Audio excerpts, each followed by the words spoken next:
क्योंकि कर्म न करने की अपेक्षा कर्म करना श्रेष्ठ है, फर्ज श्रेष्ठ है, सेवा श्रेष्ठ है, हरिचिंतन का कर्म श्रेष्ठ है, शुभ धर्म श्रेष्ठ है, शुभ कर्म श्रेष्ठ है। कर्म करना श्रेष्ठ है तो कर्म न करने से तेरा शरीर निर्वाह भी नहीं सिद्ध होगा। यज्ञ के निमित्त किए जाने वाले कर्मों से अतिरिक्त दूसरे कर्मों में लगा हुआ कि यह मनुष्य समुदाय कर्मों से बंधता है। इसीलिए है अर्जुन, तू आसक्ति से रहित होकर उस यज्ञ के निमित्त ही भली भांति कर्तव्य कर्म कर। ज्ञान यज्ञ है, पढ़ाना यज्ञ है, अन्न दान करना यज्ञ है, शुभ कार्य करना यज्ञ है। यज्ञ की परिभाषा बहुत कठिन है। हमारे यहाँ जीवन यापन करना भी एक यज्ञ है, जीवन भी एक यज्ञ है, नित्य जीना भी एक यज्ञ है। प्रजापति ब्रह्मा ने कल्प के आदि में यज्ञ सहित प्रजाओं को रचकर उनसे कहा कि तुम लोग इस यज्ञ के द्वारा वृद्धि को प्राप्त हो और यह यज्ञ तुम लोगों को इच्छित भोगों को प्रदान करने वाला हो। तुम लोग इस यज्ञ के द्वारा देवताओं को उन्नत करो और वे देवता तुम लोगों को उन्नत करेंगे। इस प्रकार निस्वार्थ भाव से एक दूसरे को उन्नत करते हुए तुम लोग परम कल्याण को प्राप्त हो जाओ। हरि को भजे सो हरि को होई, हरि को भजे। तो ठाकुर जी ने कहा कि जो मुझे भजेगा वो मेरा हो जाएगा। मतलब तुम एक्शन एंड रिएक्शन, बड़ा सिंपल साइंस है। तुम भजो, मैं सब कुछ देने को तैयार है। ठाकुर जी तो क्या कहते हैं, तुम लोग इस यज्ञ के द्वारा देवताओं को उन्नत करो और वे देवता तुम लोगों को उन्नत करेंगे। इस जो मुझे जैसे बजता है अर्जुन, मैं भी उसे वैसे ही बजता हूँ। ये ठाकुर जी की प्रतिज्ञा है। इस प्रकार निस्वार्थ भाव से एक दूसरे को उन्नत करते हुए तुम लोग परम कल्याण को प्राप्त हो जाओ। बिना मांगे हुए इच्छित भोग निश्चय ही देते रहेंगे। इस प्रकार उन देवताओं के द्वारा दिए हुए भोगों को जो पुरुष उनको बिना दिए स्वयं भोगता है वह चोर ही है।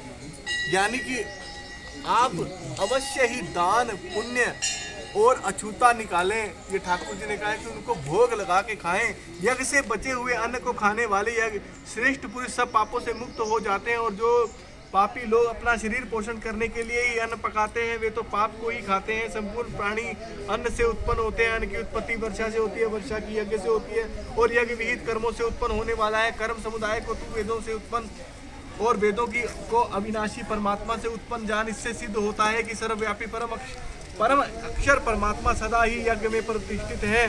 हे पार्थ, जो पुरुष इस लोक में इस प्रकार की परंपरा से प्रचलित सृष्टि चक्र के अनुकूल नहीं बरतता, अर्थात अपने कर्तव्य का फर्ज का पालन नहीं करता, वह इंद्रियों के द्वारा भोगों को में रमण करने वाला पाप आयु पुरुष व्यर्थ ही जीता है। परंतु जो मनुष्य आत्मा में ही रमण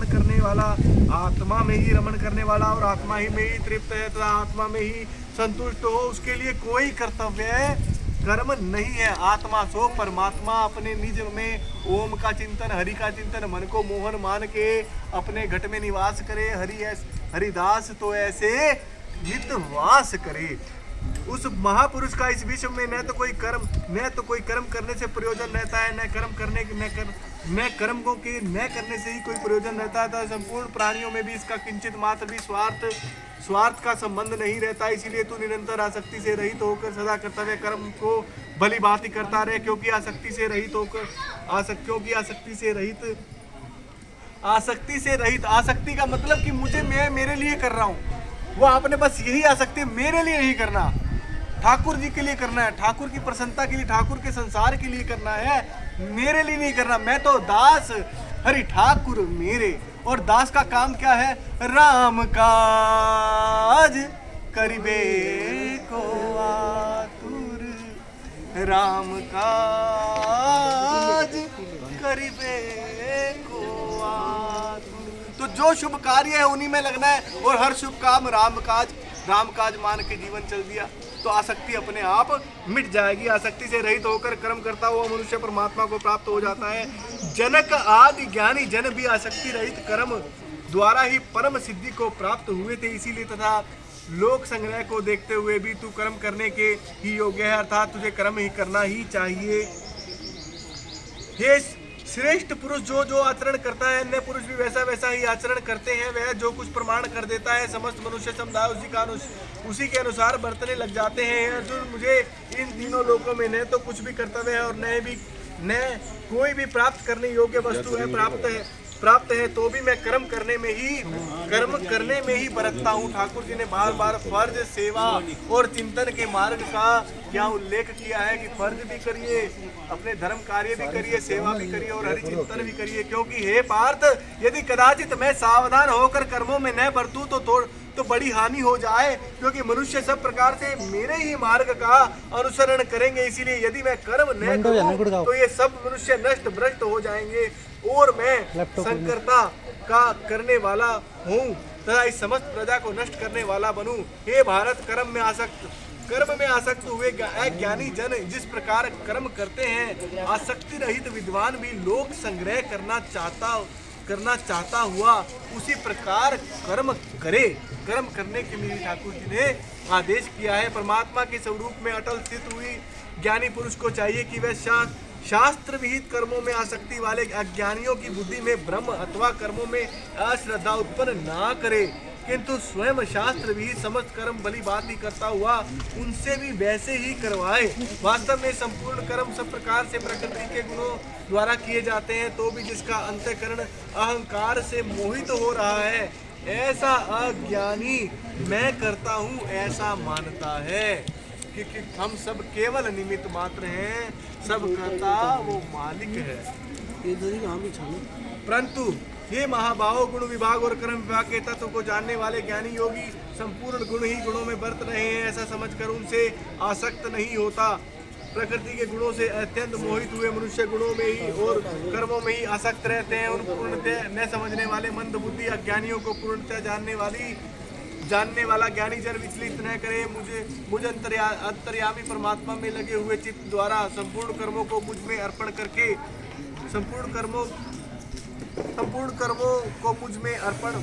मुझ में अर्पण करके आशा रहित, ममता रहित और संताप रहित होकर युद्ध करें। हम यहाँ शिफ्ट कर लेंगे, एक बार तीसरे अध्याय पे कर लेते हैं, एक अध्याय करके फिर वहां शिफ्ट कर लेते हैं। जो कोई मनुष्य दोष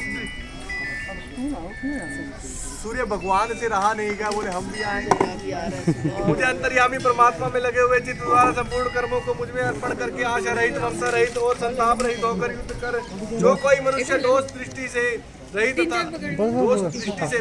और श्रद्धा युक्त होकर मेरी इस मत का सदा अनुसरण करते हैं, वे भी संपूर्ण कर्मों से छूट जाते हैं। परंतु जो मनुष्य मुझ में दोष रोपण करते हुए मेरे इस मत के अनुसार नहीं चलते, उन मूर्खों को तुम संपूर्ण ज्ञानों में मोहित और नष्ट हुए ही समझ। सभी प्राणी प्रकृति को प्राप्त होते हैं, अर्थात प्रकृति मैंने हमारा स्वभाव, अपने स्वभाव के परवश हुए कर्म करते हैं। ज्ञानवान भी अपनी प्रकृति के अनुसार चेष्टा करता है, फिर इसमें किसी का हट क्या करेगा। इंद्रिय के अर्थ में अर्थात प्रत्येक इंद्रिय के विषय में राग और द्वेष छिपे हुए स्थित है। मनुष्य को उन दोनों के वश में नहीं होना चाहिए, क्योंकि वे दोनों ही इसके कल्याण मार्ग में विघ्न करने वाले महान शत्रु हैं। अच्छी प्रकार आचरण में लाए हुए दूसरों के धर्म से गुण रहित भी अपना धर्म क्या, आपका फर्ज क्या है, आपके शुभ कर्म क्या है, अपने ही कर्मों में आपको लीन रहना है, चाहे जग कितनी भी आपकी निंदा करे। धर्म से गुण रहित भी अपना धर्म अति उत्तम है। अपने धर्म में तो मरना भी कल्याणकारक है और दूसरों का धर्म भय को देने वाला है। अर्जुन बोले, हे कृष्ण, तो फिर यह मनुष्य स्वयं न चाहता हुआ कि बलात् लगाए हुए की भांति किससे प्रेरित होकर पाप का आचरण करता है। श्री भगवान बोले, रजोगुण से उत्पन्न हुआ यह काम का मतलब है इच्छा है तो ही कोई काम करेंगे। इच्छा ही ठाकुर जी ने बार बार बुरी इच्छा को, अशुभ इच्छा का नाश करने के लिए उसे ही यहाँ पे काम कहा है। इसलिए भगवान बोले, रजोगुण से उत्पन्न हुआ यह काम ही क्रोध है। यह बहुत खाने वाला अर्थात भोगों से कभी न अगाने वाला और यह बड़ा पापी है। इसको ही तू इस विषय में बैरी जान। जिस प्रकार धुएं से अग्नि और मैल से दर्पण ढका जाता है तथा जिस प्रकार देर से गर्भ ढका जाता है, वैसे ही उस काम के इच्छा के द्वारा यह ज्ञान ढका रहता है। गीता के दर्पण के द्वारा हम अपनी आत्मा का उस परमात्मा के साथ दीदार करते हैं कि हम उस परमात्मा के ब्रह्म सागर की एक बूंद हैं, उस ओम सागर की एक बूंद है जिसमें वो ओम ही व्याप्त है। यही गीता दर्पण ज्ञान दर्पण है, जो संसार माया का दर्पण हमें केवल अपना ये निबाज का तन ही दिखाता है। सच्चा दर्पण गीता है। वैसे ही उस काम के द्वारा यह ज्ञान ढका रहता है। और हे अर्जुन, इस अग्नि के समान कभी न पूर्ण होने वाले कामरूप ज्ञानियों के नित्य वैरी के द्वारा मनुष्य का ज्ञान ढका हुआ है। इंद्रिया, मन और बुद्धि ये सब इसके वास स्थान कहे जाते हैं। काम इन मन, बुद्धि और इंद्रियों के द्वारा ही ज्ञान को आच्छादित करके जीव आत्मा को मोहित करने वाला है। तो महाराज ठाकुर जी बोले कि ये जीव को कैसे मारे, जीव को कैसे नष्ट करे। उस जीव को राधा रानी बना दो और रूह को मोहन बना दो, हो गया काम। तो अपने आप ही बाजी बदलते रहेंगे। बोले नहीं, इस बार मैं जीव बनूंगा, इस बार तुम मोहन, इस बार तुम शिव, इस बार तुम उमा। तो आप अंदर ही लीला ही देखेंगे अर्धनारीश्वरों के, क्योंकि ओम फिर आपके साथ हो लेता है। क्योंकि ओम को तो क्या चाहिए, ठाकुर का भजन। तो इंद्रिय एक रूह डोर है भाई, मन और बुद्धि दो छोर कहाई। रूह क्या है, ये रूह नाम की डोर है। इसका एक छोर मन है और दूसरा छोर बुद्धि है। देखिए बुद्धि प्यानी है और ये मन बेवकूफ। बुद्धि से काम लेना है, लेकिन मन ही मोहन है। चलेगी मन की, बुद्धि की नहीं चलती। आगे बढ़ते हैं। और हे अर्जुन, इस अग्नि के समान कभी न पूर्ण होने वाले कामरूप ज्ञानियों के नित्य वैरी द्वारा मनुष्य का ज्ञान ढका हुआ। इंद्रिया, मन और बुद्धि ये सब इस प्रकार के इसके वास्तान है। काम इन मन बुद्धि और इंद्रियों के द्वारा ही ज्ञान को आच्छादित करके हमने पेट पूजा भी कर ली है। अब ये फोन की मेमोरी जाने वाली है। करके इस ज्ञान और विज्ञान का नाश करने वाले महान पापी काम को, इच्छा को, बुरी इच्छा को, कौन सी इच्छा मारनी, बुरी अशुभ इच्छा को मारना है। तो 3 बुरी इच्छा ठाकुर जी ने बताई। कामिनी, कीर्ति, कंचन। कामिनी पर नारी गमन, कीर्ति यश वैभव की मेरा नाम हो, मेरी फोटो लग जाए, मेरा चौराहा बन जाए, मैं सबसे अमीर हो जाऊं, सारा संसार मेरा हो जाए, ये कीर्ति। और कंचन कि सारे संसार के धन, पृथ्वी को भी मैं सोना बना दूं, अन्न का हर दाना दाना सोना हो जाए। ये कामिनी, कीर्ति, कंचन, ये 3 ठाकुर जी तक पहुंचने की 3 अप्सराएं बाधाएं हैं। पापी काम को वश बलपूर्वक मार डाल। इंद्रियों को स्थूल शरीर से पर यानी श्रेष्ठ, इंद्रियों को स्थूल शरीर से पर यानी श्रेष्ठ, बलवान और सूक्ष्म कहते हैं। इन इंद्रियों से पर मन है, मन से भी पर बुद्धि है, और बुद्धि से भी अत्यंत पर वह आत्मा है। इसीलिए हमें अपनी आत्मा में निवास करना चाहिए। आत्मा तो परमात्मा में निवास करेंगे तो ये सब मैल धुल जाएगा। इस प्रकार बुद्धि से पर अर्थात सूक्ष्म, बलवान और अत्यंत श्रेष्ठ आत्मा को जानकर और बुद्धि के द्वारा मन को वश में करके, हे महाबाहु, तू इस काम रूप, इच्छा रूप दुर्जय शत्रु को मार डाल। ये यहाँ 3रा अध्याय समाप्त हुआ ब्रह्म विद्या का, सुपर साइंस का। हरि ओम तत्सत, हरि ओम तत्सत, हरि ओम तत्सत, हरि ओम तत्सत।